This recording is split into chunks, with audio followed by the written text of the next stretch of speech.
Shalom Bapak Ibu kekasih dalam Tuhan Yesus Kristus, bersyukur buat kesempatan baik pagi hari ini kembali kita bisa bersama-sama untuk memuliakan Tuhan. Sekalipun kita masih terus menjalankan ibadah secara live streaming, kita di gereja beberapa orang hadir dan jemaat-jemaat berada di rumah masing-masing, tapi kita percaya bahwa lawatan Tuhan tidak pernah berubah bagi kita dulu, sekarang, dan yang akan datang.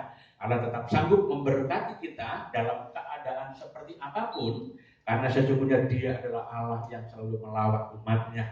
Karena itu Bapak Ibu kekasih dalam Tuhan, mari kita satukan hati, kita berdoa bersama-sama untuk merenungkan firman Tuhan. Kita bersatu hati, kita berdoa. Bapa Sorgawi, terima kasih, kami bersyukur buat pagi hari ini. Kembali kami siapkan hati kami untuk merenungkan firman-Mu. Mari Bapak, Engkau berkenan memberkati kami, sehingga melalui perenungan firman Tuhan kami semakin dikuatkan dan diteguhkan untuk terus berpengharapan di dalam Tuhan. Urapi hamba-Mu dalam segala keterbatasan, biarlah firman Tuhan disampaikan seturut dengan kehendak Bapa di surga dan menjadi berkat bagi setiap kami umat Tuhan yang merenungkannya. Ini doa kami dalam nama Tuhan Yesus. Haleluya.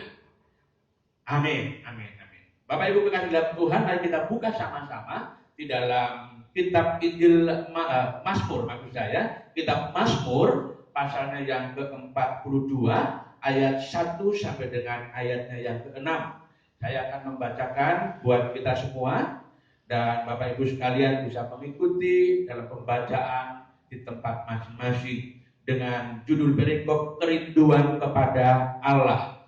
Mazmur pasal 42 ayat 1 sampai dengan ayatnya yang ke-6. Demikian firman Tuhan dengan judul perikop kerinduan kepada Allah. Untuk pemimpin biduan, nyanyian pengajaran Bani Korah. Seperti rusa yang merindukan sungai yang berair, demikianlah jiwaku merindukan Engkau ya Allah. Jiwaku haus kepada Allah yang hidup. Bilakah aku boleh datang melihat Allah? Air mataku menjadi makananku siang dan malam, karena sepanjang hari orang berkata kepadaku, di mana Allahmu? Inilah yang hendak ku ingat sementara jiwaku gundah gulana. Bagaimana aku berjalan maju dalam keadaan kepadatan manusia, mendahului mereka melangkah ke rumah Allah dengan sorak-sorai dan nyanyian syukur dalam keramaian orang-orang yang mengadakan perayaan. Mengapa engkau tertekan, hai jiwaku, dan gelisah di dalam diriku? Berharaplah kepada Allah, sebab aku akan bersyukur lagi kepadanya, penolongku dan Allahku. Amin. Demikian singkat pembacaan firman Tuhan yang diberkati sesungguhnya kita semua yang mendengar firman Tuhan dan melakukannya di dalam kehidupan kita hari lepas hari. Haleluya. Bapak Ibu kekasih dalam Tuhan, untuk memudahkan kita mengingat renungan kita hari ini, saya memberikan judul renungan kita saat ini adalah mengatasi depresi rohani. Ya, saudaraku, mengatasi depresi rohani. Nah, Bapak Ibu kekasih dalam Tuhan Yesus Kristus, memang dalam situasi-situasi seperti sekarang bisa saja kita mengalami depresi dalam berbagai aspek, bukan saja depresi secara jasmani ya, tetapi secara rohani pun kita bisa mengalami hal itu, saudara. Nah, Bapak Ibu kekasih dalam Tuhan Yesus Kristus, saya mau katakan bahwa Allah kita adalah Allah yang selalu rindu untuk membentuk setiap umatnya dalam keadaan apapun. Ya, Dia selalu rindu supaya umat Tuhan menjadi umat yang teruji di dalam keadaan mereka masing-masing, dalam iman mereka masing-masing, menunjukkan iman yang betul-betul kuat di dalam Tuhan. Dan itu sebabnya mengapa Allah kadang-kala membiarkan umatnya itu bergumul sedemikian rupa di dalam permasalahan-permasalahan yang dihadapi dalam waktu yang panjang. Bukan hanya waktu yang singkat, waktu yang panjang pun seringkali Allah izinkan berlangsung di tengah-tengah kehidupan umat Tuhan untuk menghadapi pergumulan demi pergumulan. Seolah-olah permasalahan itu terus-menerus membelenggu, lepas dari masalah yang satu terikat dengan masalah yang lain, sehingga dalam sejarah kehidupannya senantiasa bertemu dengan persoalan-persoalan hidup.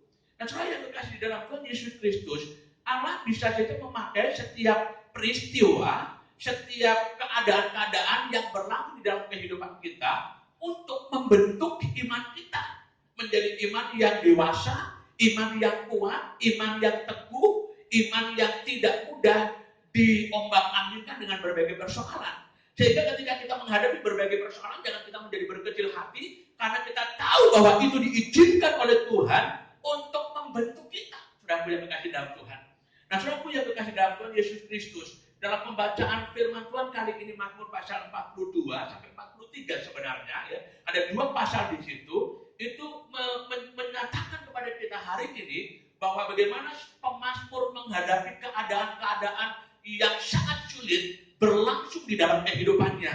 Keadaan-keadaan yang sangat tidak dikehendakinya, justru itu yang berlangsung di dalam kehidupannya. Bagaimana pemazmur merasa kehidupannya itu menjadi terisolasi secara rohani, Bapak Ibu berkati dalam Tuhan. Karena apa? Dikatakan di dalam ayatnya yang ketiga, dikatakan jiwaku haus kepada Allah yang hidup. Bilakah aku boleh datang melihat Allah? Jadi saya katakan di sini sebagai perasaan pemazmur merasa terisolasi secara rohani. Kenapa? Karena dia berseru kepada Tuhan, tapi seolah-olah Allah tidak mengindahkannya, gitu ya. Dia berseru kepada Allah, meminta pertolongan Tuhan, belas kasihan Allah, tapi ada kesan Allah tidak mengindahkannya, sehingga dia menjadi merasa terisolasi secara rohani. Ada hubungan yang terkendala antara dirinya dengan Tuhan. Karena memang kita tahu bahwa pemazmur dalam pasal Mazmur 42 ini sedang menggambarkan bagaimana pemazmur itu jauh dari Yerusalem yang adalah gunung Tuhan, tempat beribadah bagi orang Yahudi, saudaraku. Dan dia berada jauh dari situ, sehingga dia merasa bagaimana terisolasi hubungan dengan Tuhan, ada isolasi rohani. Kemudian juga ada terjadi merasa terisolasi secara fisik.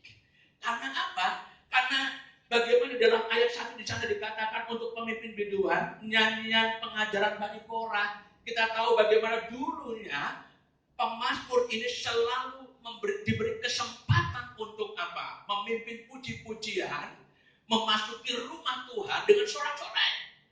Sehingga ada hubungan yang terjalin baik, bukan hanya dengan Allah, tetapi juga dengan sesamanya, berkumpul bersama-sama memasuki bait Allah dengan penuh ucapan syukur dan sorak-sorai. Tapi saat ini dia tidak bisa lagi melakukan itu, karena dia sudah berada jauh dari Yerusalem, Bapak Ibu berkati dalam Tuhan. Sehingga dia merasa terisolasi secara fisik, tidak bisa membangun hubungan dengan sesamanya untuk bersama-sama beribadah di bait Allah. Nah, Bapak Ibu kekasih dalam Tuhan, saya juga mau katakan bahwa pemazmur juga merasa terisolasi secara sosial. Dia tidak bisa membangun relasi dengan orang-orang lain. Kenapa? Karena orang-orang semua memusuhinya, ya, semua lawannya itu mengolok-olokkan dia. Dikatakan di dalam ayatnya yang keempat, ya, ayat yang keempat bisa dikatakan air mataku menjadi makananku siang dan malam. Karena sepanjang hari orang berkata kepadaku, di mana Allahku? Bagaimana orang-orang yang ada di sekitarnya mengolok-olok dia tentang di mana Allahmu? Kalau Allah ada, engkau tentu tidak perlu harus terusir seperti itu. Engkau tentu akan bisa menikmati kebersamaan itu dengan Allah, dengan sesamanya. Tapi di mana Allahmu? Ada semacam olok-olok yang menjadikan ada gap secara sosial, dia terpisahkan dengan orang-orang lain yang mengolok-olokkan dia. Bapak Ibu kekasih dalam Tuhan Yesus Kristus, situasi seperti inilah yang saya katakan bahwa bagaimana pemazmur mengalami depresi secara rohani, saudara. Memang seperti kita saat sekarang ini, pandemi corona telah membuat kita mengalami social distance, terisolasi secara sosial, terisolasi secara fisik, terisolasi secara rohani. Sudah beberapa bulan kita tidak bisa beribadah di gereja, ya kita masih berada di dalam tempat kediaman kita masing-masing karena ancaman pandemi corona yang terus-menerus melanda negeri ini sampai hari ini, Bapak Ibu berkati dalam Tuhan. Tapi saya mau katakan bahwa di atas semuanya itu percayalah Allah tidak pernah meninggalkan saudara. Amin. Amin, Bapak Ibu berkati dalam Tuhan. Maka mari kita belajar dari pemazmur bagaimana mengatasi depresi yang berlangsung di tengah-tengah kehidupan kita. Sehingga kita bisa keluar dari depresi rohani dan tetap dalam keadaan apapun kita menikmati Allah ada bersama-sama dengan kita. Yang pertama yang saya mau katakan adalah belajar dari seorang pemazmur untuk mengatasi depresi secara rohani. Yang pertama yang saya lihat ayatnya yang ke-42, pasal 42, ayatnya yang ke-6, ya. Di sana dikatakan begini, mengapa engkau tertekan hai jiwaku dan gelisah di dalam diriku? engkau tertekan hai jiwaku dan gelisah di dalam diriku, berharaplah kepada Allah, sebab aku akan bersyukur lagi kepadanya penolongku dan Allahku. Saya perhatikan di sini bagaimana kita mengatasi depresi secara rohani, bahkan depresi-depresi yang lain. Maka hal yang pertama adalah kita harus mengakui bahwa kita merasa tertekan dan gelisah. Pemazmur dalam keadaan yang betul-betul sulit, dia merasa perlu jujur di hadapan Allah, sehingga dia membuka dirinya, dia jujur dengan Tuhan, dan dia mengaku bahwa dirinya lemah. Bapak Ibu kekasih dalam Tuhan Yesus Kristus, penting sekali bagi kita untuk mengakui setiap kelemahan kita. Supaya apa? Supaya kekuatan Tuhan dinyatakan di dalam kehidupan kita. Paulus berkata, dalam kelemahanku justru kekuatan Allah dinyatakan di dalam kehidupan kita. Paulus juga berkata, meskipun secara lahiriah merosot dari hari ke hari, ya, manusia lahiriahnya merosot dari hari ke hari, tapi manusia batiniahnya dibaharui juga dari hari ke hari. Luar biasa. Jadi artinya kita perlu jujur dengan Tuhan. Tuhan, aku mengalami kesulitan, mengalami pergumulan, mengalami sesuatu yang berat bagi hidupku. Tapi mari kita meyakini bahwa Allah dalam setiap kelemahan yang kita hadapi, Dia ada bersama-sama dengan kita dan menopang kita. Sehingga Paulus selalu berkata, segala perkara dapat aku tanggung di dalam Dia yang memberikan kekuatan kepadaku. Bapak Ibu kekasih dalam Tuhan, seringkali kita menjadi merasa berat dalam hidup ini, semakin berat karena kita tidak pernah mau jujur kepada Tuhan. Kita tidak pernah mengakui kelemahan kita. Kita menjadi manusia yang sombong dan berupaya dengan hikmat kita keluar dari persoalan itu sendiri, sehingga akhirnya kita gagal, frustrasi, kecewa. Ya, dan hari ini saya mau katakan, kita harus mau mengakui bahwa kita tertekan, bahwa kita sedang gelisah, bahwa kita sedang berat, dan kita meminta Allah memberikan kekuatan kepada kita. Itu bagian yang pertama. Yang kedua yang saya lihat adalah bagaimana pemazmur, ya, dalam keadaan yang sangat berat itu, dia kemudian mengingat kembali ke masa lalunya. Ya, mengingat kembali masa lalunya. Ayat 5 itu dikatakan tadi, inilah yang hendak ku ingat, sementara jiwaku gundah gulana, bagaimana aku berjalan maju dalam keadaan kepadatan manusia, mendahului mereka melangkah ke rumah Allah dengan sorak-sorai dan nyanyian syukur dalam keramaian orang-orang yang mengadakan perayaan. Dia mengingat masa lalunya, bukan melihat masa lalu yang buruk, yang jelek, yang lemah, begitu enggak. Tapi dia melihat masa lalu yang positif. Bagaimana dalam perjalanan kehidupannya, belas kasihan Allah senantiasa ada bersama-sama dengan dia. Bagaimana dalam perjalanan hidupnya di masa-masa lalu, kasih setia Tuhan selalu ada menyertai hidupnya, sehingga ini menjadi penghiburan, sehingga ini menjadi kekuatan, ini menjadi pengharapan baginya untuk dalam keadaan-keadaan yang berat yang tengah dialami saat itu. Dia tetap menaruh harapan kepada Allah bahwa Dia adalah satu-satunya penolong dalam kehidupannya yang sangat terbukti. Bapak Ibu kekasih dalam Tuhan, depresi apa yang tengah kita alami saat ini? Kekeringan rohani apa yang kita hadapi saat ini? Mari kita mengingat akan kasih setia Tuhan yang tidak pernah beranjak meninggalkan kita, sehingga kita menjadi kekuatan, penghiburan, dan motivasi bagi kita untuk tetap bertahan dalam keadaan apapun. Pemazmur membuktikan dia bertahan dengan begitu luar biasa karena dia mengingat keindahannya bersama dengan Tuhan di masa lalu, kesetiaan Allah yang tidak pernah beranjak meninggalkannya, sehingga kemudian apa? Mendorong dia untuk terus menaruh harapan kepada Allah.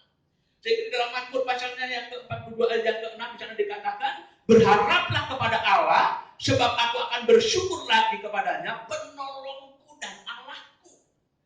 Mengingat kesetiaan Tuhan menjadikan dia untuk terus-menerus meyakini bahwa Allah adalah setia dan Allah memberikan harapan, serta dia menjadi penolong satu-satunya dalam kehidupannya untuk keluar dari setiap persoalan yang muncul dalam kehidupannya. Bapak Ibu kekasih dalam Tuhan, situasi seperti sekarang memang begitu rumit, dampaknya begitu luas. Tapi mari kita terus menaruh pengharapan kita kepada Allah sebagai satu-satunya penolong di tengah-tengah kehidupan kita. Terus bangun komunikasi yang jujur dengan Tuhan. Akui setiap kelemahan kita dan izinkan kekuatannya dinyatakan dalam kehidupan kita. Maka kita bisa keluar dari depresi-depresi yang membelenggu kita dan mengakhiri dalam kemenangan yang daripada Allah. Tuhan Yesus memberkati. Amin. Kita berdoa. Bapak Surgawi, terima kasih, kami bersyukur untuk kebenaran firman-Mu. Meteraikanlah dalam hati kami dan terjemahkan dengan lebih dalam lebih luas, supaya kami dimampukan untuk melakukannya di dalam kehidupan kami hari lepas hari. Biar kami menjadi umat Tuhan yang tidak depresi dalam perkara-perkara rohani, perkara-perkara jasmani, dan biar kami senantiasa terus berkemenangan di dalam Tuhan.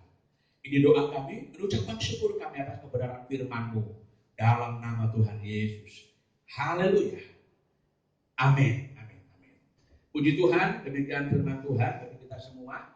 Kiranya kita terus menikmati kasih setia Tuhan yang lebih luar biasa, sehingga kita menjadi umat Tuhan yang berkemenangan di dalam Tuhan. Nah, Bapak Ibu kekasih dalam Tuhan, kita akan bersama-sama menerima layanan perjamuan kudus. Dan saya sampaikan hal sebagai berikut terkait dengan perjamuan kudus. Yang pertama, bahwa perjamuan kudus adalah merupakan peringatan akan Kristus. Terdapat di dalam 1 Korintus pasal 11 ayat 24. Roti mengingatkan akan kehidupannya, cawan mengingatkan akan kematiannya, dan pelayanan ini sendiri mengingatkan akan kebangkitan dan kehadirannya yang sungguh-sungguh dalam persekutuan kita. Perjamuan kudus juga melambangkan kesatuan kita dengan Kristus dan juga kesatuan dengan sesama kita. 1 Korintus pasal 10 ayat 10 sampai 17. Perjamuan kudus memperlihatkan kepada kita bahwa iman dan percaya kita diarahkan kepada Kristus sebagai korban yang sempurna sekali untuk selama-lamanya, yang menjadi dasar dan asas keselamatan kita. Karena bagi jiwa kita yang lapar dan haus, Dia telah menjadi makanan dan minuman yang benar-benar mengaruniakan kehidupan yang kekal.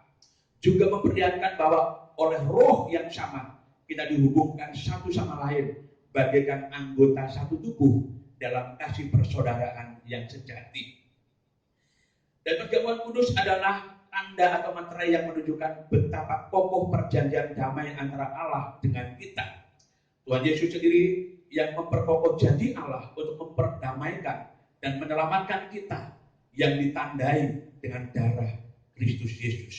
Dan perjamuan kudus sebagai jaminan kedatangan Kristus yang kedua kali untuk menjemput gerejanya.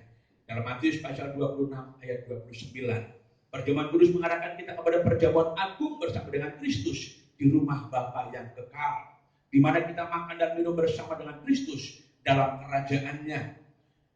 Maka kita diminta untuk memberitakan kematian Tuhan sampai Ia datang melalui perjamuan kudus ini. Biar kita bisa bersama-sama ikut mengambil bagian dalam perjamuan kudus ini dengan hati yang sungguh-sungguh tertuju kepada Allah, kepada Kristus sebagai pusat kehidupan kita semua. Amin. Mari kita lihat meja perjamuan telah dipersiapkan bagi kita. Mari, saudara syukur, tolong bantu kita untuk mempersiapkan meja perjamuan ini. Bapak Ibu yang kekasih dalam Tuhan, lihatlah meja perjamuan telah dipersiapkan bagi kita. Dan perjamuan ini ditujukan kepada saudara yang sudah menerima layanan sakramen baptisan kudus dan pengakuan percaya kita kepada Allah ataupun sini. Karena itu Bapak Ibu kekasih dalam Tuhan, mari kita persiapkan hati kita untuk bersama-sama menerima layanan perjamuan kudus ini. Kita bersatu hati, kita berdoa. Bapa di surga, di dalam nama Tuhan Yesus, kami bersyukur ya Tuhan, karena kesempatan yang baik saat ini kami diperhadapkan kembali dengan meja perjamuan kudus, di mana kami boleh mengingat kembali akan pengorbanan Kristus yang begitu luar biasa di atas kayu salib untuk membuktikan kasih-Nya yang besar atas kami, sehingga kami sebagai orang-orang yang berdosa boleh mendapatkan pengampunan dari Tuhan oleh kuasa darah Yesus. Kami disucikan, dikuduskan, dan dilayakkan untuk kembali menikmati janji-janji Tuhan dalam hidup kami.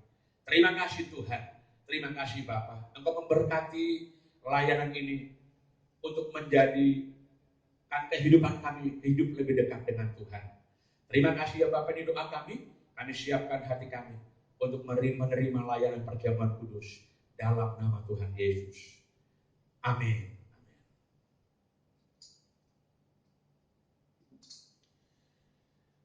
Mari kita bersyukur. Terimalah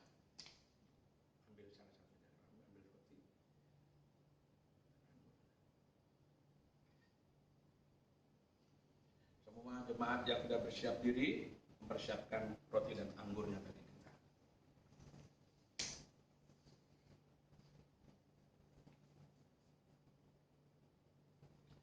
Bapak Ibu yang kekasih di dalam Tuhan Yesus Kristus, roti ini merupakan lambang tubuh Kristus yang telah dikorbankan di atas kayu salib untuk menebus dosa-dosa kita. Karena itu mari kita akan menerima roti ini dengan iman dan penuh dengan ucapan syukur di hadapan Tuhan. Kita makan bersama.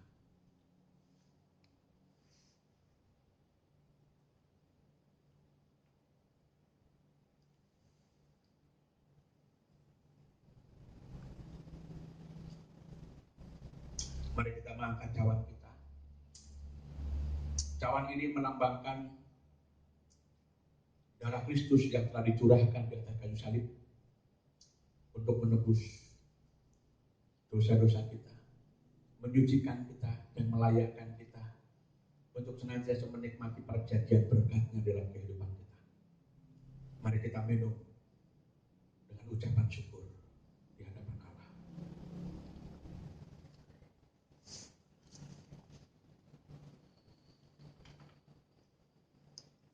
Mari kita berdoa.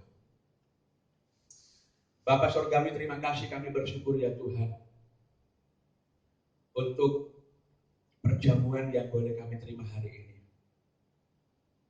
Terima kasih untuk roti dan anggur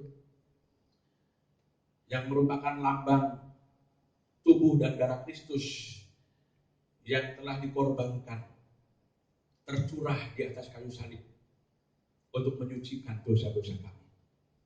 Terima kasih ya Bapa. Engkau memberkati kami, umat Tuhan, di dalam menjalani kehidupan di masa sekarang ini. Melalui perjamuan kudus akan semakin menguatkan kami untuk berjalan dalam kehendak-Mu. Sehingga cara berpikir kami, cara berkata kami, cara bertindak kami kemudian hari semakin selaras dengan kehendak-Mu. Dan melalui setiap kehidupan kami, nama Tuhan senantiasa dipuji dan dipermuliakan. Terima kasih Bapak, ajarkan kami untuk terus memberitakan kedatangan Kristus Yesus untuk menjemput gerejanya di tengah-tengah dunia ini. Ajarkan kami untuk terus memberitakan pengorbanan Kristus di atas kayu salib untuk menebus dosa-dosa orang-orang yang sungguh-sungguh percaya kepada-Mu. Terima kasih Bapak, ini doa kami. Kami mengucap syukur atas perjamuan kudus saat ini dalam nama Tuhan Yesus. Haleluya. Amin. Demikian Bapak Ibu kekasih dalam Tuhan, perjamuan Tuhan telah selesai dilaksanakan. Kiranya Tuhan memberkati dan menguatkan kita semua.